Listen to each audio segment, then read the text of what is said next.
रुपेश नाम का एक मेहनती किसान था। वो एक छोटे से गांव में रहता था और उसका जीवन खेती पर ही निर्भर था। उसके पास ज्यादा जमीन नहीं थी, लेकिन वो अपने खेत में पूरे मन से काम करता था। सुबह जल्दी उठना, खेत में पानी देना, फसल की देखभाल करना और शाम को पशुओं को चारा डालना उसकी रोज की दिनचर्या थी।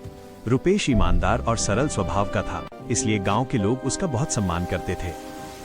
रुपेश के घर के आंगन में कुछ मुर्गियां और एक सुंदर लाल कलगी वाला मुर्गा था। वो मुर्गा हर सुबह सूरज निकलने से पहले जोर से बांग देता था। उसी बांग से रुपेश की नींद खुलती और वो समय पर अपने काम पर लग जाता। मुर्गे की आवाज उसे समय का सही अंदाजा देती थी, इसलिए वो कभी देर नहीं करता था। रुपेश को लगता था कि मुर्गा तो बस यूं ही बांग देता है, उसे उसके महत्व का सही एहसास नहीं था। एक दिन अचानक मुर्गा बीमार पड़ गया।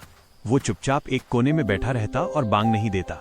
उस दिन सुबह देर तक सन्नाटा रहा। रुपेश देर से उठा और जब आंख खुली तो सूरज काफी ऊपर आ चुका था। उसे बहुत चिंता हुई। जल्दी जल्दी खेत पहुंचा, लेकिन तब तक काफी नुकसान हो चुका था। फसल को समय पर पानी नहीं मिला और कुछ काम अधूरे रह गए। रुपेश ने महसूस किया कि आज उसका पूरा दिन बिगड़ गया है।